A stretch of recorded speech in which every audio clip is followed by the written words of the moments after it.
Hello ಮಕ್ಕಳೇ, ಪರೀಕ್ಷೆ YouTube ಚಾನಲ್ಗೆ ನಿಮಗೆಲ್ಲರಿಗೂ ಆತ್ಮೀಯವಾದ ಸುಸ್ವಾಗತ. ನಾನು ನಿಮ್ಮ ಫಿಸಿಕ್ಸ್ ಟೀಚರ್ ಅವಿನಾಶ್. ಇವತ್ತು ನಾವು ಈ ವಿದ್ಯುತ್ ಶಕ್ತಿ ಎಲೆಕ್ಟ್ರಿಸಿಟಿ ಚಾಪ್ಟರ್ನ ಕಲಿಯೋಣ. ಈ ವಿಡಿಯೋ 30 ನಿಮಿಷಗಳಲ್ಲಿ ಎಲ್ಲ ಪರಿಕಲ್ಪನೆಗಳನ್ನು ಈಸಿಯಾಗಿ ಸುಲಭವಾಗಿ ನಾನು ನಿಮಗೆ ವಿವರಿಸುತ್ತೇನೆ. ಇದು ನಮ್ಮ ಸಮರಿ ವಿಡಿಯೋ, ಸಾರಾಂಶ ವಿಡಿಯೋ. ಎಲ್ಲ ಪರಿಕಲ್ಪನೆಗಳು ಸಂಕ್ಷಿಪ್ತವಾಗಿ ತುಂಬ ಚಿಕ್ಕ ಸುಲಭ ರೀತಿಯಲ್ಲಿ ನಾನು ನಿಮಗೆ ಎಕ್ಸ್ಪ್ಲೇನ್ ಮಾಡ್ತೇನೆ. ಮತ್ತು ನಿಮಗೆ ಏನಾದರೂ ಡೀಟೇಲಾಗಿ ಎಕ್ಸ್ಪ್ಲನೇಷನ್ ಬೇಕಿದ್ದರೆ ನಮ್ಮ ಒನ್ ಶಾರ್ಟ್ ವೀಡಿಯೋವನ್ನು ಕೂಡ ನಾನು ನಿಮಗೆ ಲಿಂಕಲ್ಲಿ ಹಾಕ್ತೇವೆ. ಸೊ ಅದನ್ನು ಕೂಡ ನೀವು ಡೀಟೇಲ್ ಎಕ್ಸ್ಪ್ಲನೇಷನ್ಗೆ ನೀವು ಅದನ್ನು ನೋಡ್ಕೊಳ್ಳಿ. ಅದು ಬಿಟ್ಟು ಡಿಸ್ಕ್ರಿಪ್ಷನ್ ಬಾಕ್ಸಲ್ಲಿ ಈ ವಿಡಿಯೋದು ಈ ಲೆಸನ್ ಎಲ್ಲ ನೋಟ್ಸ್ಗಳು, ಪ್ರೀವಿಯಸ್ ಇಯರ್ ಕ್ವೆಶನ್ ಪೇಪರ್ಗಳು, ಕಳೆದ ವರ್ಷ ಹಿಂದಿನ ವರ್ಷ ಏನೆಲ್ಲ ಈ ಚಾಪ್ಟರ್ನ ಏನೆಲ್ಲ ಕ್ವೆಶನ್ ಬಂದಿತ್ತೆ ಅದೆಲ್ಲ ನಾವು ನೋಟ್ಸ್ ಲಿಂಕ್ ಡಿಸ್ಕ್ರಿಪ್ಷನಲ್ಲಿ ಹಾಕ್ತೇವೆ. ಪ್ಲೀಸ್ ಅದನ್ನು ನೋಡಿ, ಡೌನ್ಲೋಡ್ ಮಾಡಿ, ಎಲ್ಲ ಪ್ರಾಬ್ಲಮ್ಸ್ಗಳು ಸಾಲ್ವ್ ಮಾಡಿ. ತುಂಬ ನಿಮಗೆ ಉಪಯೋಗ ಆಗುತ್ತೆ. ಸೊ ಬನ್ನಿ, ತಡೆ ಮಾಡದೆ ಈ ವಿಡಿಯೋನ ಸ್ಟಾರ್ಟ್ ಮಾಡೋಣ. ಫಸ್ಟ್ ಇದೆಲ್ಲ ಪರಿಕಲ್ಪನೆಗಳು, ಕಾನ್ಸೆಪ್ಟ್ಗಳು ಈ ಲೆಸನಲ್ಲಿರುತ್ತೆ. ನಾವು ಫಸ್ಟ್ ಚಾರ್ಜಿಂದ ಸ್ಟಾರ್ಟ್ ಮಾಡೋಣ. ಹಿಂದಿನ ಕ್ಲಾಸ್ಗಳಲ್ಲಿ ನೀವು ಹಿಂದಿನ ತರಗತಿಗಳಲ್ಲಿ ಚಾರ್ಜ್ ಅಂದರೆ ಏನು ಅಂತ ನಿಮಗೆ ಆಲ್ರೆಡಿ ಕಲ್ತಿರ್ಬೋದು. ಸೊ 2 ವಿಧಗಳ ಆವೇಶಗಳು ಇದೆ. ಒಂದು ಧನಾತ್ಮಕ ಆವೇಶ ಪಾಸಿಟಿವ್ ಚಾರ್ಜ್, ಇನ್ನೊಂದು ಋಣಾತ್ಮಕ ಆವೇಶ ನೆಗೆಟಿವ್ ಚಾರ್ಜ್. ಈ ಆಟಮಲ್ಲಿ ಇಲೆಕ್ಟ್ರಾನ್ಸ್ಗಳಿಗೆ ಋಣಾತ್ಮಕ ಆವೇಶ ಇರುತ್ತೆ, ನೆಗೆಟಿವ್ ಚಾರ್ಜ್ ಇರುತ್ತೆ. ಪ್ರೋಟಾನ್ಸ್ಗಳಿಗೆ ಪಾಸಿಟಿವ್ ಚಾರ್ಜ್ ಇರುತ್ತೆ, ನ್ಯೂಟ್ರಾನ್ಸ್ಗಳಿಗೆ ನ್ಯೂಟ್ರಲ್ ಆಗಿರುತ್ತೆ. ಸರಿ, ಈಗ ಈ ಚಾರ್ಜ್ ಅಥವಾ ಆವೇಶವನ್ನು ಹೇಗೆ ಅಳತೆ ಮಾಡ್ಬೋದು ನಾವು? ಸೊ ಈಗ SI ಏಕಮಾನ, SI ಯೂನಿಟ್ ಬಂದುಬಿಟ್ಟು ಕೂಲಮ್ ಅಂತ. ಸೊ ಈ 1 ಕೂಲಮ್ ಎಷ್ಟು ಆಗಿರುತ್ತೆ? ಸೊ ಈ 6 × 10⁻18 ಇಲೆಕ್ಟ್ರಾನ್ಗಳು. ಸೊ ಇಷ್ಟು ಇಲೆಕ್ಟ್ರಾನ್ಗಳನ್ನು ನಾವು ಕೂಡಿಸಿಟ್ರೆ ಅದಕ್ಕಿರುವ ಚಾರ್ಜನ್ನು ನಾವು ಅಳತೆ ಮಾಡಿದರೆ ಆ ಆವೇಶಕ್ಕೆ 1 ಕೂಲಮ್ ಅಂತ ಕರಿತೇವೆ. ಸೊ ಇಷ್ಟು ಇಲೆಕ್ಟ್ರಾನ್ಗಳ ಆವೇಶಕ್ಕೆ 1 ಕೂಲಮ್ ಅಂತ ಕರಿತೇವೆ. ಸೊ 6 × 10⁻18 6 × 18 ಇಲೆಕ್ಟ್ರಾನ್ಗಳ ಚಾರ್ಜ್ 1 ಕೂಲಮ್ ಆಗಿರುತ್ತೆ. ಸೊ ಹಾಗಾದರೆ ಒಂದು ಇಲೆಕ್ಟ್ರಾನಿನ ಚಾರ್ಜ್ ಎಷ್ಟಾಗಿರುತ್ತೆ? ಸೊ ಒಂದು ಇಲೆಕ್ಟ್ರಾನಿನ ಚಾರ್ಜ್ -1 ಕೂಲಮ್ ಡಿವೈಡೆಡ್ ಬೈ 6 × 10⁻18 ಮಾಡಿದರೆ ನಮಗೆ -1.6 × 10⁻−19 -19 ಕೂಲಮ್ ಸಿಗುತ್ತೆ. ಸೊ ಇದು 1 ಇಲೆಕ್ಟ್ರಾನಿನ ಚಾರ್ಜ್. ಸೊ ಚಾರ್ಜ್ ಅಂತ ಏನಂತ ಅರ್ಥ ಆಗಿದೆ ಅಂತ ಭಾವಿಸ್ಕೊಳ್ತೀನಿ. ನೆಕ್ಸ್ಟ್ ಕರೆಂಟ್ ಏನಂತ ನೋಡುವ. ಸೊ ಎಲೆಕ್ಟ್ರಿಕ್ ಕರೆಂಟ್ ಅಂದರೆ ವಿದ್ಯುತ್ ಪ್ರವಾಹ. ಸೊ ಪ್ರವಾಹ ಅಂತ ನೀವು ಯಾವುದಕ್ಕೆ ಹೇಳ್ತೀರಾ? ನೀರಿನ ಪ್ರವಾಹ, ಗಾಳಿಯ ಪ್ರವಾಹ ಅಂತ ಹೇಳ್ತೀರಲ್ಲ. ಸೊ ಹಾಗೆಯೇ electric current, water current, air current ಅಂತ ಹೇಳ್ತೀರಾ. ಸೊ ಹಾಗೆಯೇ ವಿದ್ಯುತ್ ಕರೆಂಟ್ ಅಂದರೆ ಏನು? ಆವೇಶಗಳ ಪ್ರವಾಹ. ಸೊ ಆವೇಶಗಳು ಹರಿಯುವಾಗ ಅದಕ್ಕೆ ನಾವು ಎಲೆಕ್ಟ್ರಿಕ್ ಕರೆಂಟ್ ಅಥವಾ ವಿದ್ಯುತ್ ಪ್ರವಾಹ ಅಂತ ಕರಿತೇವೆ. So electric current is nothing but it's the flow of electrons. ಆವೇಶಗಳ ಹರಿವಿಗೆ, ಆವೇಶಗಳ ಪ್ರವಾಹಕ್ಕೆ ನಾವು ವಿದ್ಯುತ್ ಪ್ರವಾಹ ಅಂತ ಕರಿತೇವೆ. ಆದರೆ ಎಲ್ಲಿ ಹರಿಬೇಕು?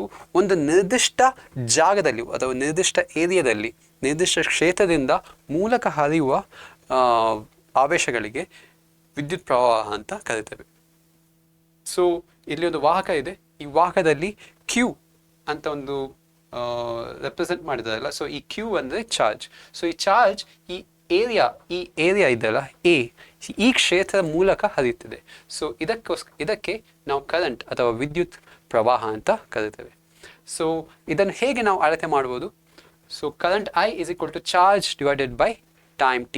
ಸೊ ನೀವು ಆ ಜಾಗದಲ್ಲಿ, ಆ ಕ್ಷೇತ್ರದಲ್ಲಿ 1 ಸೆಕೆಂಡಲ್ಲಿ ಎಷ್ಟು ಚಾರ್ಜಸ್ ಹರಿತಿದೆ ಅಂತ ನೀವು ಕ್ಯಾಲ್ಕುಲೇಟ್ ಮಾಡ್ತಿದ್ರೆ 1 ಕೂಲಮ್ ಹರಿದ್ರೆ 1 ಸೆಕೆಂಡಲ್ಲಿ 1 ಆಂಪಿಯರ್ ಅಂತ. 2 ಕೂಲಮ್ ಚಾರ್ಜಸ್ ಆ ಕ್ಷೇತ್ರದಿಂದ ಮೂಲಕ ಫ್ಲೋ ಆದರೆ ಅದಕ್ಕೆ 2 ಆಂಪಿಯರ್ಸ್ ಅಂತ ಹೇಳ್ಬೋದು. So current is given by charge divided by time. So ವಿದ್ಯುತ್ ಪ್ರವಾಹ ಈಸ್ ನಥಿಂಗ್ ಬಟ್ ಆವೇಶ ಬೈ ಸಮಯ. ಎಷ್ಟು ಸಮಯದಲ್ಲಿ ಎಷ್ಟು ಆವೇಶಗಳು ಹರಿತಿದೆ ಅಂತ. ಹಾಗಾದರೆ 1 ಆಂಪಿಯರ್ ಅಂತ ಯಾವಾಗ ಹೇಳ್ತಾರೆ? ಸೊ ಇದೆರಡು ಒಂದೇ ಸೇಮ್ ಇದ್ದರೆ ಅಥವಾ ಇದೆರಡು 1 ಆಗಿದ್ದರೆ ಅದು ಆನ್ಸರ್ 1 ಸಿಗುತ್ತೆ. ಸೊ ಹಾಗಾಗಿ 1 coulomb if it is flowing in 1 second through that area, then it is 1 ampere. So 1 coulomb ಆವೇಶಗಳು 1 ಸೆಕೆಂಡಲ್ಲಿ ಆ ಏರಿಯಾದ ಮೂಲಕ ಹರಿದ್ರೆ ಅದಕ್ಕೆ 1 ಆಂಪಿಯರ್ ಅಂತ ಕರಿತೇವೆ. ಸೊ ಚಾರ್ಜ್ ಆಯಿತು, ಕರೆಂಟ್ ಆಯಿತು. ಈ ಚಾರ್ಜ್ ಮತ್ತು ಕರೆಂಟ್ ಯಾಕೆ ಹರಿತದೆ ಅಂತ ನಾವೀಗ ಕಲಿಯೋಣ. ಸೊ ವೋಲ್ಟೇಜ್ ಅಥವಾ ಎಲೆಕ್ಟ್ರಿಕ್ ಪೊಟೆನ್ಷಿಯಲ್ ಇದ್ದಾಗ ಮಾತ್ರ ಈ ಚಾರ್ಜ್, ಈ ಆವೇಶಗಳು ಹರಿಯುತ್ತದೆ. ಎಲೆಕ್ಟ್ರಿಕ್ ಪೊಟೆನ್ಷಿಯಲ್ ಇಲ್ಲದಿದ್ದರೆ ಈ ಚಾರ್ಜ್ಗಳು ಹರಿಯೋದಿಲ್ಲ, ಫ್ಲೋ ಆಗಲ್ಲ. ಸೊ ಈ ಎಲೆಕ್ಟ್ರಿಕ್ ಪೊಟೆನ್ಷಿಯಲ್ ಡಿಫರೆನ್ಸ್ ಅಥವಾ ವಿದ್ಯುತ್ ವಿಭವಾಂತರ ಅಂತ ಇದನ್ನು ಕರೀತಾರೆ. ವಿದ್ಯುತ್ ವಿಭವಾಂತರ ಅನ್ನು ಹೇಗೆ ನಾವು ವ್ಯಕ್ತಪಡಿಸಿ ಹೇಳ್ಬೋದು, with electric potential difference of voltage between 2 points is nothing but it is the work done to move a unit charge from one point to another. ನೀವು ಕಲ್ತಿರ್ಬೋದು, ಏನಾದರೂ ಮೂವ್ ಮಾಡಬೇಕಾದ್ರೆ ಒಂದು ಜಾಗದಿಂದ ಇನ್ನೊಂದು ಜಾಗಕ್ಕೆ ತರಬೇಕಾದ್ರೆ ಕೆಲಸ ಮಾಡಬೇಕಾಗತ್ತೆ. ಸೊ ಈ ಕೆಲಸ ಮಾಡುವುದು ಯಾವುದು? ಎಲೆಕ್ಟ್ರಿಕ್ ಪೊಟೆನ್ಷಿಯಲ್ ಡಿಫ್ರೆನ್ಸ್ ಎಂದಾಗಲೇ. So electric potential difference, electric ವಿದ್ಯುತ್ ಒತ್ತಡದ ವ್ಯತ್ಯಾಸ ಇದ್ದರೆ ಮಾತ್ರ ಈ ಚಾರ್ಜಸ್, ಈ ಆವೇಶಗಳು ಒಂದು ಜಾಗದಿಂದ ಇನ್ನೊಂದು ಜಾಗಕ್ಕೆ ಹರಿದು ಹೋಗುತ್ತದೆ, ಇಲ್ಲದಿದ್ದರೆ ಹರಿದು ಹೋಗಲ್ಲ. ಸೊ ಎಲೆಕ್ಟ್ರಿಕ್ ಪೊಟೆನ್ಷಿಯಲ್ ಡಿಫ್ರೆನ್ಸ್ ಒಂದು ವಿದ್ಯುತ್ ಮಣ್ಣದಲ್ಲಿ ಯಾವುದು ಮಾಡುತ್ತೆ? ಬ್ಯಾಟರಿ ಅಥವಾ ಎಲೆಕ್ಟ್ರಿಕ್ ಸೆಲ್, ಶುಷ್ಕ ಕೋಶ, ವಿದ್ಯುತ್ ಕೋಶ ಇದೆಲ್ಲ, ಅದು ಈ ಕೆಲಸ ಮಾಡುತ್ತೆ. ಸೊ ಅದು ಎಲೆಕ್ಟ್ರಿಕ್ ಪೊಟೆನ್ಷಿಯಲ್ ಡಿಫ್ರೆನ್ಸನ್ನು ಉಂಟು ಮಾಡುತ್ತೆ. ಸೊ ಅದನ್ನು ಹೇಗೆ ನಾವು ಅಳತೆ ಮಾಡ್ಬೋದು? Work done divided by charge. Work done ಅಂದರೆ ಎಷ್ಟು ಕೆಲಸ ಮಾಡ್ತಿದೆ, ಮತ್ತು ಚಾರ್ಜ್ ಅಂದರೆ ಆ ಎಷ್ಟು ಚಾರ್ಜನ್ನು ಮೂವ್ ಮಾಡಲಿಕ್ಕೆ ಅದು ಅಷ್ಟು ಕೆಲಸ ಮಾಡ್ತಿದೆ. ಸೊ ಅದನ್ನು ನಾವು ವರ್ಕ್ ಡನ್ ಬೈ ಚಾರ್ಜ್ ಮಾಡಿದ ಕೆಲಸ ಡಿವೈಡೆಡ್ ಬೈ ಎಷ್ಟು ಆವೇಶ ಮೂವ್ ಆಗ್ತಿದೆ ಅದನ್ನು ನಾವು ಕಂಡುಹಿಡಿದ್ರೆ ಅದನ್ನು ನಾವು ಪೊಟೆನ್ಷಿಯಲ್ ಡಿಫ್ರೆನ್ಸ್ ಅಂತ ವ್ಯಕ್ತಪಡಿಸ್ಬೋದು. ಸೊ ಇದರ ಯೂನಿಟ್ SI ಏಕಮಾನ ಬಂದುಬಿಟ್ಟು ನೀವು ಇಲ್ಲಿ ನೋಡ್ಬೋದು, ವೋಲ್ಟ್ ಅಂತ ಇದೆ. So volt is the SI unit of potential difference. ವಿದ್ಯುತ್ ವಿಭವಾಂತರದ SI ಏಕಮಾನ ಬಂದುಬಿಟ್ಟು ವೋಲ್ಟ್. ಸರಿ, ಸೊ ಈಗ ನೆಕ್ಸ್ಟ್ ಸರ್ಕ್ಯೂಟ್ ಸಿಂಬಲ್ಸ್ ಬಗ್ಗೆ ನೋಡೋಣ. ಈ ಸರ್ಕ್ಯೂಟ್ ಸಿಂಬಲ್ಸ್ ತುಂಬ ಎಕ್ಸಾಮಲ್ಲಿ ತುಂಬ ಸಲ ನಿಮಗೆ ಕೇಳಿದೆ, ಒಂದೆರಡು ಮಾರ್ಕ್ ಗ್ಯಾರಂಟಿ ನಿಮಗೆ ಸಿಗುತ್ತೆ. So electric cell circuit symbol ಬಂದುಬಿಟ್ಟು ಹೀಗಿರುತ್ತೆ, ಒಂದು ದೊಡ್ಡ ಲೈನ್, ಒಂದು ಚಿಕ್ಕ ಲೈನ್. ದೊಡ್ಡ ಲೈನ್ ಯಾವಾಗಲೂ ಪ್ಲಸ್ ಪಾಸಿಟಿವ್ ಟರ್ಮಿನಲನ್ನು ಸೂಚಿಸ್ತದೆ, ಧನ ಧ್ರುವವನ್ನು ಸೂಚಿಸ್ತದೆ. ನೆಗೆಟಿವ್ ಟರ್ಮಿನಲ್ ಋಣ ಧ್ರುವವನ್ನು ಚಿಕ್ಕ ಲೈನಿಂದ ನಾವು ವ್ಯಕ್ತಪಡಿಸ್ಬೋದು. ಹಾಗೆಯೇ ಎರಡು ಎಲೆಕ್ಟ್ರಿಕ್ ಸೆಲ್ಲನ್ನು ಸೈಡ್ ಬೈ ಸೈಡ್ ಜೊತೆಗೆ ಜೋಡಿಸಿದರೆ, ಕಂಬೈನ್ ಮಾಡಿದರೆ ಅದನ್ನು ಬ್ಯಾಟ್ರಿ ಅಂತ ಕರಿತೇವೆ. ಸೊ ಈ ಬ್ಯಾಟ್ರಿಯನ್ನು ನೋಡಿ, ಬ್ಯಾಟ್ರಿ ಚಿಹ್ನೆ ಹೀಗಿರುತ್ತೆ, ಒಂದು ಸೆಲ್ ಇದು ಚಿಹ್ನೆ ಸೈಡ್ ಬೈ ಸೈಡ್ ಒಂದು ಡ್ರಾ ಮಾಡಬೇಕು. ನೆಕ್ಸ್ಟ್ ಪ್ಲಗ್ ಕೀ ಅಥವಾ ಸ್ವಿಚ್, ನೀವು ಮನೆಯಲ್ಲಿ ಆನ್ ಆಫ್ ಮಾಡ್ತದಲ್ಲ ಸ್ವಿಚ್, ಸೇಮ್ ಹಾಗೆಯೇ ಸ್ವಿಚ್ ಆಫ್ ಇರುವಾಗ ಅದನ್ನು ಓಪನ್ ಅಂತ ಹೇಳ್ತೇವೆ. ಸೊ ಇದನ್ನು ಹೇಗೆ ವ್ಯಕ್ತಪಡಿಸ್ತೇವೆ? ಈ ರೀತಿಯಲ್ಲಿ ವ್ಯಕ್ತಪಡಿಸ್ತೇವೆ. ಮತ್ತು ಅದೇ ಸ್ವಿಚ್ಚನ್ನು ನಾವು ಆನ್ ಮಾಡಿದರೆ, ಅಂದರೆ ಕ್ಲೋಸ್ ಮಾಡಿದರೆ ಏನಾಗುತ್ತೆ?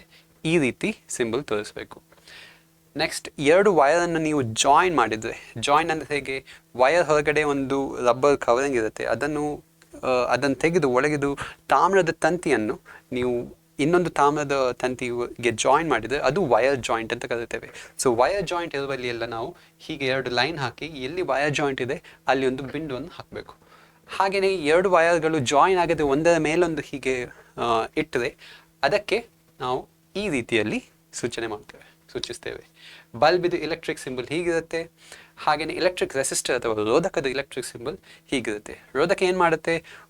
ವಿದ್ಯುತ್ ಪ್ರವಾಹಕ್ಕೆ ವಿರೋಧ ಉಂಟು ಮಾಡುತ್ತೆ. ಸೊ ಅದು ವಿದ್ಯುತ್ ಪ್ರವಾಹವನ್ನು ನಿಯಂತ್ರಿಸಲು ನಾವು ಮಂಡಲದಲ್ಲಿ ಯೂಸ್ ಮಾಡ್ತೇವೆ. ಸೊ ನೋಡಿ ಅದು ಹೀಗಿರುತ್ತೆ.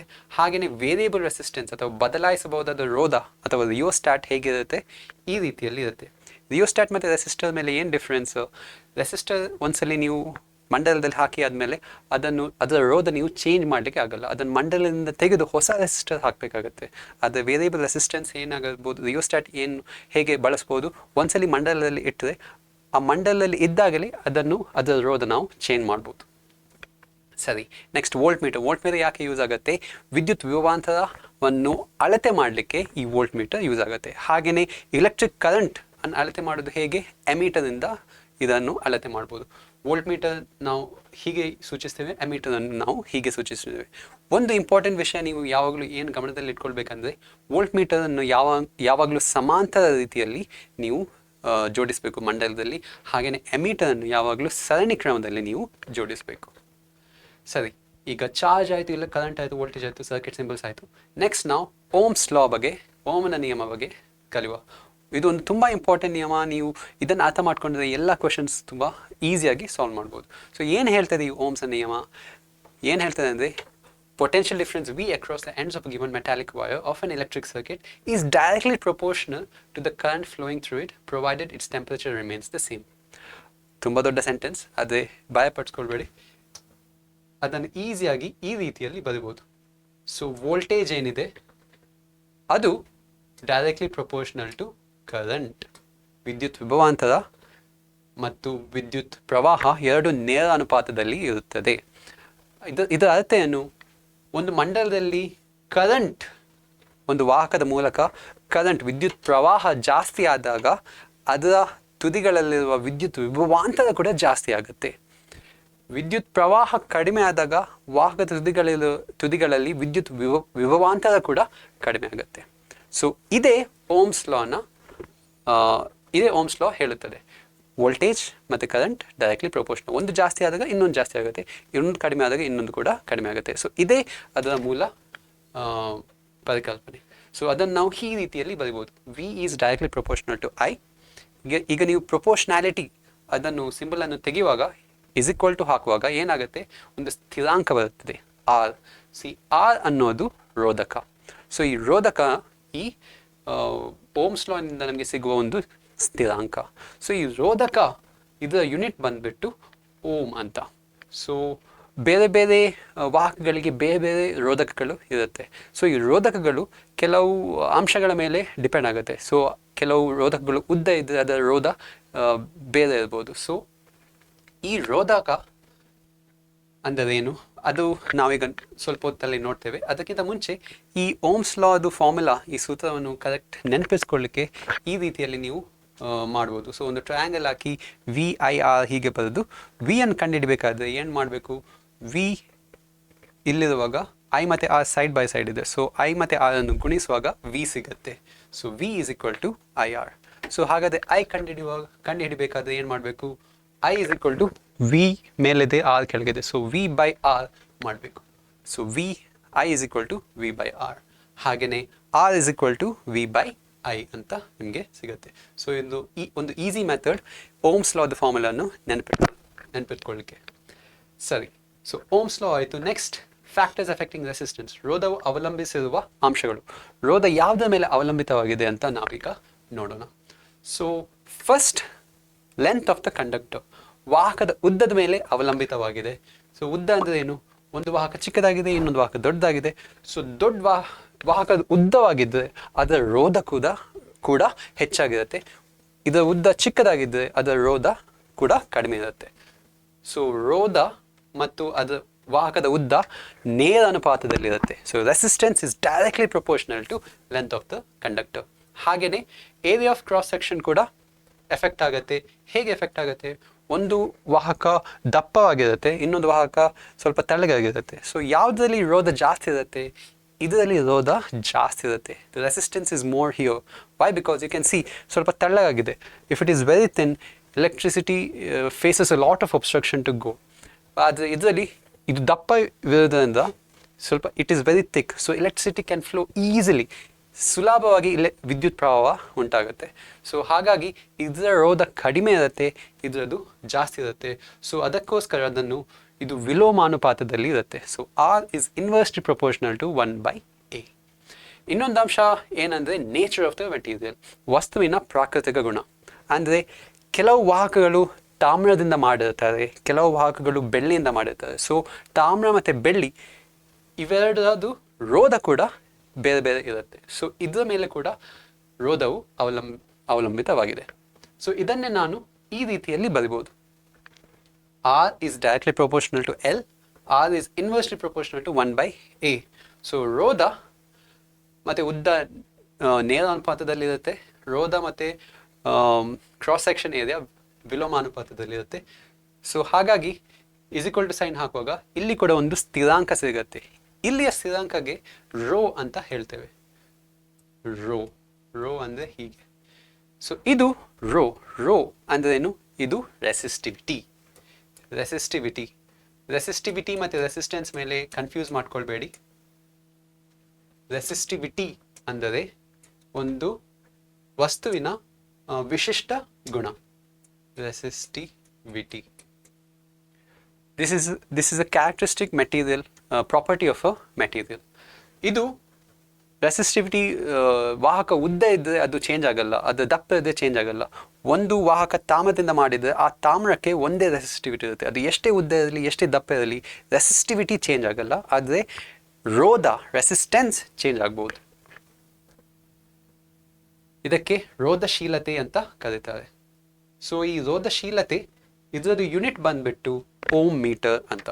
So SI unit of resistivity is ohm metre. So don't get confuse ಆಗಬೇಡಿ. ರೆಸಿಸ್ಟೆನ್ಸ್ ಇದು ಯೂನಿಟ್ ಏಕಮಾನ ಓಮ್, ರೆಸಿಸ್ಟಿವಿಟಿ ಇದು ಏಕಮಾನ ohm metre. It is ohm metre. So ಇದು ಬೇರೆ ಬೇರೆ ವಸ್ತುವಿನ ಕೆಲವು ರೋಧಶೀಲತೆಯನ್ನು ನಾವಿಲ್ಲಿ ತೋರಿಸಿದ್ದೇವೆ. Resistivity of different types of materials. So conductors ನೋಡಿ, ನೀವು ಇಂಪಾರ್ಟೆಂಟ್ ಅಂದರೆ ಇದನ್ನು ನೋಡ್ಕೊಳ್ಳಿ. So 10 to the power minus 8, 10 to the power minus 8, 10 to the power minus 6. So ಇದರ range 10 to the power minus 6 to 10 to the power minus 8 ಆಗಿದೆ. -6 ಇಂದ to 10 to the power minus 8. So ಇದು ನೋಡಿ ತುಂಬ ಚಿಕ್ಕ ಮೌಲ್ಯ, ಇದು ತುಂಬ ಚಿಕ್ಕ number. 10 to the power minus 6 ಅಂದರೆ ಏನು? 0.0000001. ಸೊ ತುಂಬ ಚಿಕ್ಕದಾಗಿರುತ್ತೆ. ಸೊ ಇದರ ರೋಧಶೀಲತೆ ತುಂಬ ಕಡಿಮೆ. ಸೊ ಹಾಗಾಗಿ ಇದರ ರೋಧ ಕೂಡ ತುಂಬ ಕಡಿಮೆ ಆಗಿರುತ್ತೆ. ಹಾಗಾಗಿ ವಿದ್ಯುತ್ ಪ್ರವಾಹ ಇದರಲ್ಲಿ ಸುಲಭವಾಗಿ ವಿದ್ಯುತ್ ಹರಿಯುತ್ತೆ. electric current can flow very easily because its resistivity is very less. Similarly, insulators, ಆ ವಾಹಕಗಳು, ಇದರ ರೋಧಶೀಲತೆ ನೋಡಿ ನೀವು 10 to the minus 10 ಇದೆ, 10 to the minus 17 ಇದೆ. ಇದು ತುಂಬ ದೊಡ್ಡ ನಂಬರ್, ಒಂದಾದ್ಮೇಲೆ 10 ಸೊನ್ನೆಗಳು. ಸೊ ಇದರ ರೋಧಶೀಲತೆ ತುಂಬ ದೊಡ್ಡದು. ಸೊ ಹಾಗಾಗಿ ಇದರ ರೋಧ ಕೂಡ ತುಂಬ ದೊಡ್ಡದು. ಸೊ ಹಾಗಾಗಿ ವಿದ್ಯುತ್ ಪ್ರವಾಹಕ್ಕೆ ತುಂಬ ವಿರೋಧಿಸುತ್ತದೆ. ಸೊ ಹಾಗಾಗಿ ಇದನ್ನು ಇನ್ಸುಲೇಟರ್ಸ್ ಅಂತ ಕರಿತೇವೆ. Because the resistivity is very high, it's resistance also is very high, and it's current flows very difficulty. It's very difficult for the current to flow in these type of insulators. Okay. So factors affecting resistance we covered. Next comes system of resistors. There are two types of combinations of resistors. One is series combination and there is parallel combination. Let's see what are those. First, let's see what is meant by series combination. So series combination is nothing but if you take a resistor, then you connect another resistor to the beside it. So connect only one point of this resistor like this. So if two resistors are side by side, one of the ends are connected to each other, other ends are connected to the other parts of the circuit. So ಖಾಲಿ ಒಂದೇ point ಇಲ್ಲಿ join ಆಗಿದೆ, ಬೇರೆ point ಮಂಡಲಕ್ಕೆ connect ಆಗಿದೆ. So ಈ type of ಹೀಗೆ combination ಮಾಡಿದರೆ ಇದಕ್ಕೆ ಸೀರೀಸ್ ರೆಸಿಸ್ಟರ್ಸ್ ಅಂತ ಕರೀತಾರೆ. ಸೊ ಇನ್ನೊಂದು ರೆಸಿಸ್ಟರ್ ಸೀರೀಸಲ್ಲಿ ಹಾಕಬೇಕಾದ್ರೆ ಹೀಗೆ ಹಾಕಬೇಕು ನಾವು. ಓಕೆ. ಸೊ ಹಾಗೆಯೇ ಪ್ಯಾರಲಲ್ ರೆಸಿಸ್ಟೆನ್ಸ್, ಸಮಾಂತರವಾಗಿ ವಾಗಿರುವ ರೋಧಕಗಳು ಹೇಗಿರುತ್ತೆ? ಸೊ ಒಂದು ರೆಸಿಸ್ಟರ್ ಹೀಗಿದ್ದರೆ ಇನ್ನೊಂದು ರೆಸಿಸ್ಟರನ್ನು ಅದೇ ಮುಂದಿನ ರೆಸಿಸ್ಟರ್ನ ಜೊತೆಗೆ 2 ಪಾಯಿಂಟ್ ಹೀಗೆ ಬಿಂದುಗಳು ಜಾಯಿನ್ ಮಾಡಬೇಕು. ಸೊ ಹೀಗೆ ಸಮಾಂತರವಾಗಿದ್ದರೆ ಇದಕ್ಕೆ ಸಮಾಂತರವಾಗಿರುವ ರೋಧಕಗಳು ಅಂತ ಕರೀತಾರೆ. ಸೊ ಬೇಕಾದರೆ ಇನ್ನೊಂದು ರೋಧಕವನ್ನು ಕೂಡ ಸಮಾಂತರವಾಗಿ ಜಾಯಿನ್ ಮಾಡ್ಬೋದು. ಸೊ ಇದು ಪ್ಯಾರಲಲ್ ರೆಸಿಸ್ಟೆನ್ಸ್. ಸರಿ, ಈಗ ನೆಕ್ಸ್ಟ್ ಅದನ್ನೇ ನಾನು ಈಗ ಇದನ್ನು ಅಳಿಸ್ಕೊಳ್ತೇನೆ. ಹಾಂ. ಸೊ ಅದೇ 3 ಸರಣಿ ಕ್ರಮದಲ್ಲಿರುವ ರೋಧಕಗಳನ್ನು ನಾನು ಈಗ ಮಂಡಲದಲ್ಲಿ ಹಾಕಿ ನಿಮಗೆ ತೋರಿಸಿದ್ದೇನೆ. So I have put just the 3 series resistors in a circuit and shown you. So this is how the circuit will look like. And similarly for parallel resistors, this is how the circuit will look like. Now, what if I want to find the total resistance of these resistors? ಈ 3 ರೋಧಕಗಳ ಸಮಾನ ರೋಧ ಕಂಡುಹಿಡಿಯಬೇಕಾದ್ರೆ ಏನು ಮಾಡಬೇಕು? So total resistance, ಒಟ್ಟು ರೋಧ RS is equal to R1 plus R2 plus R3. So 3 resistors ಇದ್ದರೆ ಆ 3 ರೋಧಕಗಳ ರೋಧದ ಒಟ್ಟು ಮೊತ್ತ ಸಮಾನ ರೋಧಕದ ರೋಧ ಆಗಿರುತ್ತದೆ. ಸೊ ಈ RS, ಈ 3 ರೋಧಕಗಳ ಬದಲು ನಾನು ಖಾಲಿ ಒಂದು ರೋಧಕ ಹಾಕಿದರೆ ಆ ರೋಧಕದ ರೋಧ RS ಆಗಿದ್ರೆ ಈ 3 ರೋಧಕಗಳು ಮಾಡುವ ಕೆಲಸವನ್ನು ಈ ಒಂದೇ ಒಂದು ರೋಧಕ ಮಾಡುತ್ತೆ. So whatever work these 3 resistors are doing, this is done by just one resistor, RS, and this resistor is called the equivalent resistance or effective resistance of these 3 resistors. So if the current flowing is I, ಈ ಮಂಡಲದಲ್ಲಿ I current flow ಆಗ್ತಿದ್ರೆ ಈ resistance RS ಅನ್ನು ಈ ಮಂಡಲಕ್ಕೆ connect ಮಾಡಿದರೆ ಇದರಲ್ಲೂ ಕೂಡ current IA flow ಆಗುತ್ತೆ. So that is called as effective resistance, ಸಮಾನ ರೋಧ. ಸೊ ಹಾಗೆಯೇ ಪ್ಯಾರಲಲ್ ರೆಸಿಸ್ಟೆನ್ಸ್ ಇದ್ದರೆ, ಪ್ಯಾರಲಲ್ ರೆಸಿಸ್ಟೆನ್ಸ್ ಹೀಗೆ ಕನೆಕ್ಟ್ ಮಾಡಿದರೆ ಇದರ ಸಮಾನ ರೆಸಿಸ್ಟೆನ್ಸ್ ಹೇಗಿರುತ್ತೆ? So that is given by 1/Rp is equal to 1/R1 plus 1/R2 plus 1/R3. So ಪ್ರತಿಯೊಂದು ರೋಧಕದ ರೋಧವನ್ನು ನಾವು ವ್ಯತ್ಕ್ರಮವನ್ನು ಅದರ ಮೊತ್ತವನ್ನು ಮಾಡಿದರೆ, ಅದನ್ನು ಟೋಟಲ್ ಮಾಡಿದರೆ ನೀವು ಸಮಾನ ರೋಧಕದ ರೋಧದು ರೆಸಿಪ್ರೋಕಲ್ ಆಗುತ್ತೆ. So reciprocal of effective resistance is equal to sum of individual resistance of reciprocal of individual resistors. So ಈ ರೀತಿಯಲ್ಲಿ ನೀವು ಸಮಾನ ರೋಧವನ್ನು ನೀವು ವ್ಯಕ್ತಪಡಿಸಬಹುದು. ಸೊ ಸರಿ, ಈಗ ಸಿಸ್ಟಮ್ ಆಫ್ ರೆಸಿಸ್ಟರ್ಸ್ ಅಲ್ಲಿ ಸೀರೀಸ್ ಮತ್ತು ಪ್ಯಾರಲಲ್ ನಿಮಗೆ ನಾವು ಕಲ್ತ್ವಿ. ನೆಕ್ಸ್ಟ್ ಈಗ ನಾವು heating effect of electric current ಅನ್ನು ನಾವು ಕಲಿಯೋಣ.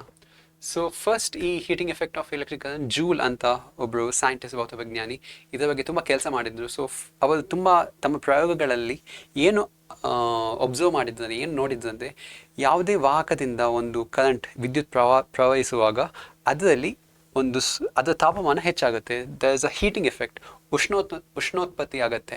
ಸೊ ಆ ಉಷ್ಣೋತ್ಪತ್ತಿ 3 ಅಂಶಗಳ ಮೇಲೆ ಡಿಪೆಂಡ್ ಆಗುತ್ತೆ. ಸೊ ಯಾವುದದು? Heat is produced in a resistor is directly proportional to the square of the current. ಕೊಟ್ಟಿರುವ ರೋಧದಲ್ಲಿ ಪ್ರವಹಿಸುತ್ತಿರುವ ವಿದ್ಯುತ್ ಪ್ರವಾಹದ ವರ್ಗಕ್ಕೆ ನೇರ ಅನುಪಾತದಲ್ಲಿರುತ್ತದೆ. ಸೊ H ಏನು ಎಷ್ಟು ಉಷ್ಣ ಉತ್ಪತ್ತಿ ಆಗಿದೆ, ಸೊ ಅದು ಯಾವುದರ ನೇರ ಅನುಪಾತದಲ್ಲಿರುತ್ತೆ? ಆ ವಾಹಕದಲ್ಲಿ ಪ್ರವಹಿಸುವ ವಿದ್ಯುತ್ ಪ್ರವಾಹದ ವರ್ಗಕ್ಕೆ, ಸ್ಕ್ವೇರ್ ಆಫ್ ದ ಕರೆಂಟ್ಗೆ ನೇರ ಅನುಪಾತದಲ್ಲಿರುತ್ತದೆ. ಹಾಗೆಯೇ ಇನ್ನೊಂದು ಏನು ಅಂಶ ಅಂದರೆ, it is also directly proportional to the resistance of the given current. ಆ ವಾಹಕದ ರೋಧದ ಮೇಲೆ ಕೂಡ ಅದು ಡಿಪೆಂಡ್ ಆಗಿರುತ್ತೆ. ಸೊ H ಮತ್ತು ವಾಹಕದ ರೋಧ ನೇರ ಅನುಪಾತದಲ್ಲಿರುತ್ತೆ. H is directly proportional to the resistance of the given conductor. ಇನ್ನೊಂದು ಫೈನಲ್ ಏನು ಒಬ್ಸರ್ವ್ ಮಾಡಿದ್ರು ಅಂದರೆ ಅವರು, it is directly proportional to the time for which the current is being passed. 1 ಸೆಕೆಂಡಲ್ಲಿ ಎಷ್ಟು ಉಷ್ಣೋತ್ಪತ್ತಿ ಆಗುತ್ತೆ, ಹಾಗೆಯೇ 2 ಸೆಕೆಂಡಲ್ಲಿ ಅದರ ಡಬಲ್ ಆಗುತ್ತೆ, 3 ಸೆಕೆಂಡಲ್ಲಿ ಅದರ 3 ಪಟ್ಟಾಗುತ್ತೆ. ಸೊ ಟೈಮ್ ಕಳೆದಂಗೆ ಅದರ ಉಷ್ಣೋತ್ಪತ್ತಿಯ ಎಷ್ಟು ಉಷ್ಣ ಉತ್ಪತ್ತಿ ಆಗಿದೆ ಅದು ಕೂಡ ಜಾಸ್ತಿ ಆಗ್ಕೊಂಡು ಹೋಗುತ್ತೆ. So H is directly proportional to time. So ಈ 3 ಇಕ್ವೇಷನನ್ನು ನಾವು ಈ ರೀತಿಯಲ್ಲಿ ಬರೀಬೋದು.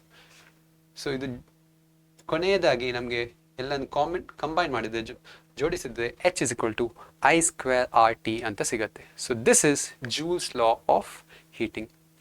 ಈ ಜೂಲ್ಸ್ ಲಾ ಆಫ್ ಹೀಟಿಂಗಲ್ಲಿ ಈ I ಬದಲು ನಾವು V/R ಅಂತ ಮಾಡಿದರೆ ಇನ್ನೊಂದು ಫಾರ್ಮುಲಾ ಸಿಗುತ್ತೆ. ನಾನು ಕೊನೆಯದಲ್ಲಿ ಎಲ್ಲ ಫಾರ್ಮುಲಾವನ್ನು ಒಂದೇ ಸ್ಲೈಡಲ್ಲಿ ಹಾಕ್ತೇನೆ. ಸೊ ಪ್ಲೀಸ್ ಅದನ್ನು ನೋಟ್ ಡೌನ್ ಮಾಡಿ. ಅದನ್ನು ಅರ್ಥ ಮಾಡ್ಕೊಳ್ಬೇಕಾದ್ರೆ ನೀವು ಇಡೀ ವಿಡಿಯೋವನ್ನು ಕರೆಕ್ಟಾಗಿ ನೋಡಿದರೆ ಅದನ್ನು ಈಸಿಯಾಗಿ ಅರ್ಥ ಮಾಡ್ಕೊಳ್ಬೋದು. ಸೊ ಕೊನೆಯದಾಗಿ ಸ್ವಲ್ಪ ತಾಳ್ಮೆಯಿಂದಿದ್ದರೆ ನಾನು ಎಲ್ಲ ಕರೆಕ್ಟಾಗಿ ಎಕ್ಸ್ಪ್ಲೇನ್ ಮಾಡ್ತೇನೆ. ಸೊ H ಅಂದರೆ I square RT. I ಬದಲು V/R ಅಂತ ಹಾಕಿದರೆ ನಾವು ಏನಾಗುತ್ತೆ, I ಬದಲು V/R ಅಂತ, ಇದು ಓಮ್ಸ್ ಲಾ ಇಂದ ನಮಗೆ ಸಿಗುತ್ತಲ್ಲ. ಸೊ V/R ಅಂತ ಹಾಕಿದರೆ I ಬದಲು ಇದು ಸ್ಕ್ವೇರ್ ಮತ್ತು RT. ಸೊ ಹಾಗಾಗಿ V²/R² ಆಗುತ್ತೆ ಇಂಟು RT. ಇದು R ಮತ್ತು ಇದು ಸ್ಕ್ವೇರ್ ಕಟ್ ಆಗುತ್ತೆ, ನಮಗೆ V²/R ಇಂಟು T ಅಂತ ಸಿಗುತ್ತೆ. ಸೊ ಹಾಗೆಯೇ ಇದು ಇನ್ನೊಂದು ಫಾರ್ಮುಲಾ. ಸೊ ಹಾಗೆಯೇ ನಾವು R ಬದಲು ನಾವು ಇಲ್ಲಿ I ಬದಲು V/R ಅಂತ ಹಾಕಿದ್ವಿ, R ಬದಲು V/I ಅಂತ ಇದರಲ್ಲಿ ಈ ಜಾಗದಲ್ಲಿ ಹಾಕಿದರೆ ನಮಗೆ ಇನ್ನೊಂದು ಫಾರ್ಮುಲಾ ಸಿಗುತ್ತೆ. ಸೊ ಕೊನೆಯ ಸ್ಲೈಡಲ್ಲಿ ನಾನು ಎಲ್ಲ ಫಾರ್ಮುಲಾವನ್ನು ಕರೆಕ್ಟಾಗಿ ತೋರಿಸ್ತೇನೆ. ಸರಿ, ಈಗ ನೆಕ್ಸ್ಟ್ ಈ ಹೀಟಿಂಗ್ ಎಫೆಕ್ಟ್ ಇದು ಕೆಲವು ಪ್ರಾಕ್ಟಿಕಲ್ ಅಪ್ಲಿಕೇಶನ್ಸ್, ನಾವು ದಿನನಿತ್ಯ ಜೀವನದಲ್ಲಿ ಹೇಗೆ ಅದನ್ನು ಯೂಸ್ ಮಾಡ್ತೇವೆ ಅಂತ ನೀವು ಈಗ ಕಲಿಯುವ. ಸೊ ಎಲೆಕ್ಟ್ರಿಕ್ ಬಲ್ಬಲ್ಲಿ ಏನಾಗುತ್ತೆ ಅಂದರೆ, ಈ ಒಂದು ತಂತು ಇರುತ್ತೆ, this filament, it is when electricity is pass through it, ಈ ತಂತುವಿನ ಮೂಲಕ ವಿದ್ಯುತ್ ಪ್ರವಹಿಸುವಾಗ ಅದು ಬಿಸಿಯಾಗಿ ಅದು ಲೈಟ್ ಇಸ್ ಎಮಿಟೆಡ್. ಸೊ ಅದು ಬೆಳಕು ನೀಡುತ್ತಲ್ಲ. ಸೊ ಇದು ತುಂಬ ಬಿಸಿ ಆಗುತ್ತಲ್ಲ, ಸೊ ಅದು ಬಿಸಿ ಆಗುವಾಗ ಕರಗಬಾರ್ದು. ಸೊ ಅದಕ್ಕೋಸ್ಕರ ಈ ಲೋಹವು ಇದರ ದ್ರವಣ ಬಿಂದು ತುಂಬ ಜಾಸ್ತಿ ಇರಬೇಕು. So melting point should be very high. So ಅದಕ್ಕೋಸ್ಕರ ಟಂಗ್ಸ್ಟನ್ ಅಂತ ಒಂದು ಲೋಹವನ್ನು ನಾವು ಇದಕ್ಕೆ ಯೂಸ್ ಮಾಡ್ತೇವೆ. ಅದು ಅಲ್ಲ, ಇದರ ಸುತ್ತಲೂ ಆಕ್ಸಿಜನ್ ಇದ್ದರೆ ಅದು ಬೆಂಕಿ ಹತ್ತುತ್ತೆ. ಸೊ ಅದಕ್ಕೋಸ್ಕರ ನಾವು ನೈಟ್ರೋಜನ್ ಅಥವಾ ಆರ್ಗನ್ ಅಂತ ಒಂದು ತುಂಬ ಕಡಿಮೆ ಕ್ರಿಯಾಶೀಲ ಇರುವ, ಕೆಮಿಕಲಿ ಇನ್ಆಕ್ಟಿವ್ ಆಗಿರುವ ನೈಟ್ರೋಜನ್ ಮತ್ತು ಆರ್ಗನನ್ನು ಯೂಸ್ ಮಾಡ್ತೇವೆ. ಮತ್ತು ಇದು ತುಂಬ ಬಿಸಿ ಆಗುತ್ತೆ. ಸೊ ಇದು ಬೇರೆ ಮಂಡಲಕ್ಕೆ ತುಂಬ ಎಫೆಕ್ಟ್ ಆಗಬಾರ್ದು. ಸೊ ಅದಕ್ಕೋಸ್ಕರ ಅದು ಥರ್ಮಲಿ ಐಸೋಲೇಟೆಡ್ ಸಪೋರ್ಟ್ ಬೇಕಾಗತ್ತೆ. ಸ್ವಲ್ಪ ಉಷ್ಣ ನಿರೋಧಕಗಳ ಸಹಾಯ ಬೇಕಾಗತ್ತೆ ಅದನ್ನು ಹಿಡ್ಕೊಳ್ಳಿಕ್ಕೆ. ಸೊ ಇದು 3 ಇಂಪಾರ್ಟೆಂಟ್ ಪಾಯಿಂಟ್ ಕ್ವಶನ್ ಪೇಪರಲ್ಲಿ ನಿಮಗೆ ಹಿಂದಿನ ಕ್ವಶನ್ ಎಕ್ಸಾಮಲ್ಲಿ ತುಂಬ ಕಡೆ ಕೇಳಿದ್ದಾರೆ, ವರ್ಕಿಂಗ್ ಆಫ್ ಎಲೆಕ್ಟ್ರಿಕ್ ಬಲ್ಬ್ ಅಂತ. ಸೊ ಇದು ನೀವು ಹೀಗೆ ಪಾಯಿಂಟ್ಸ್ಗಳನ್ನು ಬರೆದು ಎಕ್ಸ್ಪ್ಲೇನ್ ಮಾಡಬೇಕು.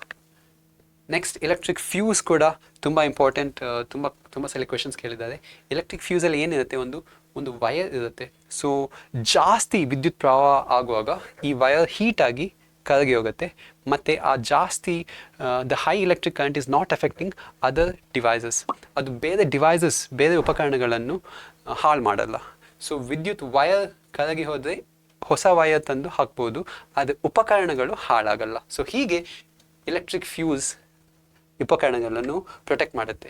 ಸೊ ಈ ಫ್ಯೂಸ್ ವಯರ್ ಏನಿದೆ, ಸೊ ಅದು ಲೋ ಮೆಲ್ಟಿಂಗ್ ಪಾಯಿಂಟ್ ಮೆಟಲ್ ಎಲಾಯಿಂದ ಮಾಡಿರುತ್ತೆ. ಸೊ ಒಂದು ಸೂಕ್ತ ಜಡಬಿಂದು ಹೊಂದಿರುವ ಲೋಹ ಅಥವಾ ಮಿಶ್ರ ಲೋಹದಿಂದ ಮಾಡಿರುತ್ತಾರೆ. ಮತ್ತು ಅದನ್ನು ಯಾವಾಗಲೂ ಸೀರೀಸಲ್ಲಿ ಕನೆಕ್ಟ್ ಮಾಡಿರ್ತಾರೆ. ಸೀರೀಸ್ ಅಂದರೆ ಸರಣಿ ಕ್ರಮದಲ್ಲಿ ಕನೆಕ್ಟ್ ಮಾಡಿರ್ತಾರೆ. ಯಾಕೆ ಸರಣಿ ಕ್ರಮದಲ್ಲಿ ಕನೆಕ್ಟ್ ಮಾಡಿದ್ದಾರೆ?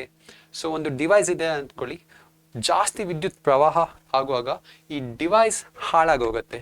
ಆದರೆ ನೀವು ಇಲ್ಲಿ ಫ್ಯೂಸ್ ವಯರನ್ನು ನೀವು ಕನೆಕ್ಟ್ ಮಾಡಿದ್ದೆ, ಸರಣಿ ರೀತಿಯಲ್ಲಿ ಕನೆಕ್ಟ್ ಆಗಿದೆ ನೋಡಿ. ಜಾಸ್ತಿ ವಿದ್ಯುತ್ ಪ್ರವಾಹ ಆಗುವಾಗ ಏನಾಗುತ್ತೆ, ಈ ಫ್ಯೂಸ್ ವಯರ್ ಕರಗಿ ಹೋಗುತ್ತೆ ಮತ್ತು ಅದು ಮಂಡಲವನ್ನು ಓಪನ್ ಮಾಡುತ್ತೆ. ಮಂಡಲ ಕಟ್ ಆಗುತ್ತೆ. ಸೊ ಎಲೆಕ್ಟ್ರಿಸಿಟಿ ವಿದ್ಯುತ್ ಪ್ರವಾಹಕ್ಕೆ ಹಾದಿ ಇರಲ್ಲ. ಸೊ ಹಾಗಾಗಿ ಡಿವೈಸ್ ಸೇಫ್ ಆಗಿ ಇರುತ್ತೆ. So fuse wire melts and the device is safe. ಆಯ್ತಾ? ಸರಿ. ನೆಕ್ಸ್ಟ್ ನಾವೀಗ ಹೀಟಿಂಗ್ ಇಫೆಕ್ಟಲ್ಲಿ ಜೂಲ್ಸ್ನ ಮತ್ತು ಪ್ರಾಕ್ಟಿಕಲ್ ಅಪ್ಲಿಕೇಶನ್ಸನ್ನು ಕಲಿತ್ವಿ. ನೆಕ್ಸ್ಟ್ ಲಾಸ್ಟ್ ಕೊನೆಯ ಪರಿಕಲ್ಪನೆ ಎಲೆಕ್ಟ್ರಿಕ್ ಪವರ್. ಎಲೆಕ್ಟ್ರಿಕ್ ಪವರ್ ಅಂದ್ರೇನು? Electric power is nothing but energy consumed or dissipated per unit time.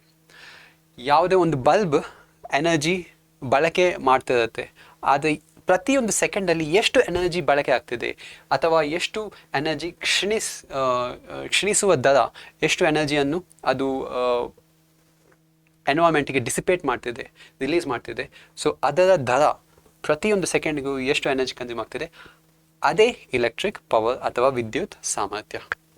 So ಅದನ್ನು ಹೇಗೆ ಕಂಡುಹಿಡಿಬೋದು ನಾವು? ಅದರ SI ಏಕಮಾನ ಬಂದುಬಿಟ್ಟು ವ್ಯಾಟ್ ಅಂತ. ಸೊ ಈ ವ್ಯಾಟನ್ನು ಪವರ್ದು 2 ಫಾರ್ಮುಲಾಗಳಿದೆ, 2 ಸೂತ್ರಗಳಿವೆ. ಇದು ನೋಡಿ, power is equal to E/T. E ಅಂದರೆ ಎನರ್ಜಿ, ಶಕ್ತಿ. T ಅಂದರೆ ಟೈಮ್, ಸಮಯ. ಸೊ ಎಷ್ಟು ಸಮಯದಲ್ಲಿ ಎಷ್ಟು ಎನರ್ಜಿ ಅದು ಕನ್ಸ್ಯೂಮ್ ಬಳಕೆ ಮಾಡುತ್ತಿದೆ, ಸೊ ಅದರ ಅಳತೆಯೇ ಪವರ್. ಇನ್ನೊಂದು ರೀತಿಯಲ್ಲಿ ಇನ್ನೊಂದು ಫಾರ್ಮುಲಾ ಏನಂದರೆ P is equal to V/I ಅಂತ ಕೂಡ ಬರಿಬೋದು.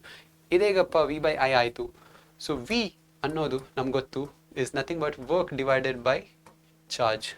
ಹೌ ಮಚ್ ಇಸ್, ಎಷ್ಟು ಕೆಲಸ ಮಾಡ್ತಿದೆ, ಎಷ್ಟು ಆವೇಶಕ್ಕೆ. ಸೊ ಹಾಗಾದರೆ ವರ್ಕ್ ಡನ್ ಮತ್ತು ಎನರ್ಜಿ ಸೇಮ್ ಆಗಿರುತ್ತೆ. ಸೊ ಹಾಗಾದರೆ W ಏನಾಗುತ್ತೆ, V ಇಂಟು Q ಆಗುತ್ತೆ. ಸೊ ಹಾಗಾದರೆ ಇಲ್ಲಿ V ಇಂಟು Q ಅಂತ ಬರೆದ್ರೆ P is equal to E/T ಅಂತ ನಮ್ಗೆ ಗೊತ್ತು. ಇಲ್ಲಿ V ಇಂಟು Q ಅಂತ ಹಾಕಿ T ಅಂತ ಬರೆದ್ರೆ Q/T ನಮ್ಗೆ ಗೊತ್ತು, ಅದು ಕರೆಂಟ್ ಅಂತ. ಸೊ V ಇಂಟು I ಅಂತ ಸಿಗುತ್ತೆ. So power is also equal to V into I. So voltage ಮತ್ತು ಕರೆಂಟ್ ಗೊತ್ತಿದ್ರೆ ನಿಮಗೆ ಪವರ್ ಕೂಡ, ಎಲೆಕ್ಟ್ರಿಕ್ ಸಾಮರ್ಥ್ಯ ಕೂಡ ನೀವು ಕಂಡುಹಿಡಿಬೋದು. ಸೊ ಇದು 2 ಇಕ್ವೇಷನ್ಸ್, ಫಾರ್ಮುಲಾಗಳು ಕೂಡ ತುಂಬ ಇಂಪಾರ್ಟೆಂಟ್. ಕೊನೆಯದಾಗಿ commercial unit of energy. So commercial unit of energy ಅಂದರೆ ಏನು? ನಮ್ಗೆ ಗೊತ್ತು, ಎನರ್ಜಿಯ ಏಕಮಾನ ಏನು? ಜೂಲ್ಸ್ ಅಥವಾ ಜೌಲ್ಸ್ ಅಂತ ಕರಿತೇವೆ. ಆದರೆ ಜೌಲ್ಸ್ ಮತ್ತು ಜೂಲ್ಸ್ ಗ್ರಾಮ್ನ ಥರ ತುಂಬ ಚಿಕ್ಕ ಯೂನಿಟ್ ಅದು. ಆದರೆ ನಮಗೆ ದೊಡ್ಡ ವಸ್ತುಗಳನ್ನು ನಾವು ಅದರ ವೆಯ್ಟನ್ನು ಅಳತೆ ಮಾಡಬೇಕಾದ್ರೆ ನಾವು ಗ್ರಾಮ್ಸ್ ಯೂಸ್ ಮಾಡಲ್ಲ, ಕಿಲೋಗ್ರಾಮ್ ಅಥವಾ ಟನ್ಗಳು ಯೂಸ್ ಮಾಡ್ತೇವೆ. ಹಾಗೆಯೇ ಎನರ್ಜಿ, ಶಕ್ತಿಯ ಬಳಕೆಯನ್ನು ಯೂಸ್ ಮಾಡುವಾಗ ನಾವು ಜೂಲ್ಸನ್ನು ಏಕಮಾನ ಯೂಸ್ ಮಾಡಲ್ಲ, ಅದರ ಬದಲಾಗಿ ಸ್ವಲ್ಪ ದೊಡ್ಡ ಏಕಮಾನ, we use a bigger unit called kilowatt hour, ಅಥವಾ ಅದನ್ನು ಜಸ್ಟ್ ಯೂನಿಟ್ ಅಂತ ಹೇಳ್ತೇವೆ. ಸೊ ಕಿಲೋವ್ಯಾಟ್ ಅವರ್ ಅಥವಾ ಯೂನಿಟ್ ಅಂದರೆ ಏನು? ನೀವು ಎಲೆಕ್ಟ್ರಿಕ್ ಬಿಲ್ಲಲ್ಲಿ ನೀವು ನೋಡಿರ್ಬೋದು. ಎಲೆಕ್ಟ್ರಿಕ್ ಬಿಲ್ಲಲ್ಲಿ ನೆಕ್ಸ್ಟ್ ಟೈಮ್ ನೋಡಿ, ಬಳಕೆ ಅಥವಾ ಕನ್ಸಂಪ್ಷನ್ ಅಂತ ಬರೆದಿರ್ತಾರೆ, ಅದರ ಸೈಡಲ್ಲಿ ಯೂನಿಟ್ಸ್ ಅಂತ ಕೂಡ ಬರ್ತದೆ. ಇದು ಯೂನಿಟ್ ಮತ್ತು ಇದು ಯೂನಿಟ್ ಸೇಮ್.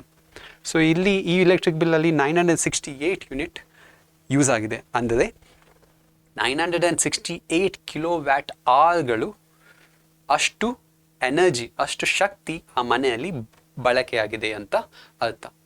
ಸೊ ಹಾಗಾದರೆ 1 ಕಿಲೋವ್ಯಾಟ್ ಗಂಟೆ ಎಷ್ಟು ಜೂಲ್ಗಳು? ಸೊ ಅದನ್ನು ಹೇಗೆ ವ್ಯಕ್ತಪಡಿಸ್ಬೋದು ಅಂದರೆ, ಅನ್ಸ್ಕೊಳ್ಳಿ 1000 ವ್ಯಾಟ್ ಇದು ಉಪಕರಣ ಇದೆ ಅಂತ. 1000 ವ್ಯಾಟ್ ಇದು ಉಪಕರಣ ಅಂದರೆ 1 ಸೆಕೆಂಡಲ್ಲಿ ಅದು 1000 ಜೂಲ್ನಷ್ಟು ಶಕ್ತಿ ಬಳಕೆ ಮಾಡುತ್ತದೆ. Every second it uses 1000 Jules of energy. ಅದಕ್ಕೆ ಅಂಥ ಉಪಕರಣಕ್ಕೆ 1000 ವ್ಯಾಟ್ ಸಾಮರ್ಥ್ಯ ಇದೆ ಅಂತ ಹೇಳ್ತೇವೆ. ಸೊ ಈ ಉಪಕರಣವನ್ನು ನಾವು 1 ಗಂಟೆ ಆನಲ್ಲಿಟ್ಟರೆ, ಸೊ ಅದನ್ನು 1 ಗಂಟೆ ಅದು ನಡೀತಾ ಇದ್ದರೆ ಅಷ್ಟು ಬಳಕೆಯಾದ ಶಕ್ತಿಗೆ ನಾವು 1 ಕಿಲೋ ವ್ಯಾಟ್ ಅಂತ ಹೇಳ್ತೇವೆ. ಸೊ 1 ಕಿಲೋ, ಇದು 1000 ವ್ಯಾಟ್ ಇಸ್ 1 ಕಿಲೋ. ಇದು 1 ಗಂಟೆ ನಡೀತಾ ಇದ್ದರೆ ಆ ಉಪಕರಣ ಬಳಸುವ ಶಕ್ತಿಗೆ, ಎನರ್ಜಿಗೆ 1 ಕಿಲೋ ವ್ಯಾಟ್ ಅಂತ ಹೇಳ್ತಾರೆ. ಸೊ ಹಾಗಾದರೆ ಎಷ್ಟು ಜೂಲ್ಸ್ಗಳಾಗತ್ತೆ? So 1000 watts into 3600 second. 1 ಗಂಟೆಯಲ್ಲಿ 3600 ಸೆಕೆಂಡ್ಗಳು ಇದೆ. ಸೊ ಇದೆರಡು ಮಲ್ಟಿಪ್ಲೈ ಮಾಡುವಾಗ ನನಗೆ 3.6 × 10⁶ 10⁶ ವ್ಯಾಟ್ ಸೆಕೆಂಡ್ ಸಿಗುತ್ತೆ. So that is nothing but 3.6 × 10⁶ joules. So 1 kilo watt hour ಅಂದರೆ 3.6 × 10⁶ ಜೂಲ್ಸ್ ಅಂತ ನಾವು ಹೇಳ್ಬೋದು. ಸರಿ, ಸೊ ಈಗ ನೋಡಿ, ಎಲ್ಲ ಈ ಚಾಪ್ಟರಲ್ಲಿ ಬರುವ ಎಲ್ಲ ಫಾರ್ಮುಲಾ, ಎಲ್ಲ ಸೂತ್ರಗಳು, ಎಲ್ಲ ಸಮೀಕರಣಗಳು ನಾನು ಇಲ್ಲಿ ಹಾಕಿದ್ದೇನೆ. So I is equal to, ನಮ್ಗೆ ಗೊತ್ತು, Q/T, V is equal to W/Q, V is equal to IR, R is equal to ρ into L/A. ρ, I, V ಎಲ್ಲ ಏನಂತ ನಾನು ಇಲ್ಲಿ ಸೈಡಲ್ಲಿ ಬರೆದಿದ್ದೇನೆ. ಬೇಕಾದರೆ ನೀವು ಚೆನ್ನಾಗಿ ಸ್ಕ್ರೀನ್ಶಾಟ್ ತಗೊಳ್ಳಿ, ಇಲ್ಲದ್ರೆ ಡಿಸ್ಕ್ರಿಪ್ಷನ್ ಬಾಕ್ಸಲ್ಲಿ ನೋಟ್ಸಲ್ಲಿ ಕೂಡ ನಾನು ಇದನ್ನು ಹಾಕ್ತೇನೆ. ಸೊ ಪ್ಲೀಸ್ ಡಿಸ್ಕ್ರಿಪ್ಷನ್ ಬಾಕ್ಸಲ್ಲಿ ಹೋಗಿ ಇದರ ಲಿಂಕನ್ನು ಕೂಡ ನೀವು ಈ ಲಿಂಕಲ್ಲಿ ಡೌನ್ಲೋಡ್ ಮಾಡಿ. ಸೊ ಇದು ಸೀರೀಸ್ ರೆಸಿಸ್ಟೆನ್ಸ್ ಇದು ಸಮೀಕರಣ, ಇದು ಪ್ಯಾರಲ್ ರೆಸಿಸ್ಟೆನ್ಸ್ ಇದು ಸೂತ್ರ. ಹಾಗೆಯೇ ಹೀಟ್ ಪ್ರೊಡ್ಯೂಸರ್, ಎನರ್ಜಿ ಪ್ರೊಡ್ಯೂಸ್ಡ್ ಕೂಡ ನಾ ಹೇಳಿದೆಲ್ಲ 3 ಫಾರ್ಮುಲಾ ಇದೆ. ಹಾಗೆಯೇ ಪವರ್ಗೆ ಕೂಡ 3 ಫಾರ್ಮುಲಾ ಇದೆ. ಮತ್ತು ಪವರ್ದು ಇನ್ನೊಂದು ಫಾರ್ಮುಲಾ, ಎನರ್ಜಿದು ಇನ್ನೊಂದು formula, energy is equal to power into time. So ಇದರ ಜೊತೆಗೆ ನಾನು ನಿಮಗೆ ಇನ್ನೊಂದು ಇನ್ಫಾರ್ಮೇಷನ್ ಕೊಡ್ತೇನೆ. ನಾವು ಈ ಚಾಪ್ಟರಲ್ಲಿ ಇರುವ ಎಲ್ಲ ಯೂನಿಟ್ಗಳನ್ನು ನಾನಿಲ್ಲಿ ಟೇಬಲಲ್ಲಿ ಹಾಕಿದ್ದೇನೆ. ಎಲ್ಲ ಏಕಮಾನಗಳನ್ನು ಈ ಟೇಬಲಲ್ಲಿ ಹಾಕಿದ್ದೇವೆ. ಆವೇಶದ ಕೂಲಮ್, ಎಲೆಕ್ಟ್ರಿಕ್ ಕರೆಂಟ್ ಇದು ಆಂಪಿಯರ್, ಪೊಟೆನ್ಷಿಯಲ್ ಡಿಫ್ರೆನ್ಸ್ ಇದು ನೋಡಿ ವೋಲ್ಟ್, ರೋಧದು ಓಮ್, ರೋಧಶೀಲತೆ ಇದು ಓಮ್ ಮೀಟರ್, ಎನರ್ಜಿದು ಜೂಲ್ಸ್, ಎಲೆಕ್ಟ್ರಿಕ್ ಪವರ್ದು watt, commercial unit of energy ಇದು ಕಿಲೋ ವ್ಯಾಟ್ ಅವರ್. ಸೊ ಇದು ತುಂಬ ನಿಮಗೆ ಎಕ್ಸಾಮ್ಗೆ ಇದು ತುಂಬ ಇಂಪಾರ್ಟೆಂಟ್. ಸೊ ಪ್ಲೀಸ್ ಎಲ್ಲ ಯೂನಿಟ್ಗಳು ನೀವು ಕರೆಕ್ಟಾಗಿ ಬೋರ್ಡ್ ಪ್ರಾಬ್ಲಮ್ ಎಲ್ಲ ಆನ್ಸರ್ ಇದು ಎಂಡಲ್ಲಿ ನೀವು ಕರೆಕ್ಟಾಗಿ ಯೂನಿಟ್ಗಳನ್ನು ಬರೀಬೇಕು, ಇಲ್ಲದೆ ನೀವು ಮಾರ್ಕ್ಸ್ ಕಳ್ಕೊಡ್ತೀರ. ಸೊ ಇದು ಕೂಡ ನೀವು ತುಂಬ ನೆನಪಲ್ಲಿ ಇಟ್ಕೊಳ್ಳಿ, ನಿಮಗೆ ಇದು ತುಂಬ ಯೂಸ್ ಆಗುತ್ತೆ. ಸರಿ, ಸೊ ನಾವೀಗ ಎಲ್ಲ ಪರಿಕಲ್ಪನೆಗಳನ್ನು ಸಂಕ್ಷಿಪ್ತವಾಗಿ ಬ್ರೀಫ್ ಆಗಿ ಸಾರಾಂಶ ಕೊಟ್ಟಿದ್ದೇವೆ. ನಿಮಗೆ ಈಸಿ ಅರ್ಥ ಆಯಿತು ಅಂತ ಅನ್ಸ್ಕೊಳ್ತೀನಿ. ಅರ್ಥ ಆಗಲಿಲ್ಲ ಅದೇ ನಮಗೆ 1 ಶಾರ್ಟ್ ವಿಡಿಯೋ ಕೂಡ ಇದೆ, ನಮ್ಮ ಎಲೆಕ್ಟ್ರಿಸಿಟಿ 1 ಶಾರ್ಟ್ ವಿಡಿಯೋ ಇದೆ, ಅದು ಕೂಡ ನೋಡಿ. ಡಿಸ್ಕ್ರಿಪ್ಷನಲ್ಲಿ ಅದು ಲಿಂಕ್ ಕೂಡ ಹಾಕ್ತೇವೆ. ಅದರಲ್ಲಿ ನಾನು ಎಲ್ಲ ಪರಿಕಲ್ಪನೆಗಳನ್ನು ಡೀಪಾಗಿ ಸಿಮ್ಯುಲೇಷನ್ಗಳ ಮೂಲಕ ನಾನು ಎಕ್ಸ್ಪ್ಲೇನ್ ಮಾಡಿದ್ದೇನೆ. ಪ್ಲೀಸ್ ಹೋಗಿ ಅದನ್ನು ನೋಡಿ. ನಿಮಗೆ ನಮ್ಮ ಚಾನಲ್ ವಿಡಿಯೋ ಇಷ್ಟ ಆದರೆ ಪ್ಲೀಸ್ ಲೈಕ್ ಮಾಡಿ, ಶೇರ್ ಮಾಡಿ, ಸಬ್ಸ್ಕ್ರೈಬ್ ಮಾಡಿ. ಇವತ್ತಿಗೆ ಅಷ್ಟೇ, ನೆಕ್ಸ್ಟ್ ವಿಡಿಯೋಲ್ಲಿ ಸಿಗೋಣ. ಥ್ಯಾಂಕ್ ಯು, ಧನ್ಯವಾದಗಳು.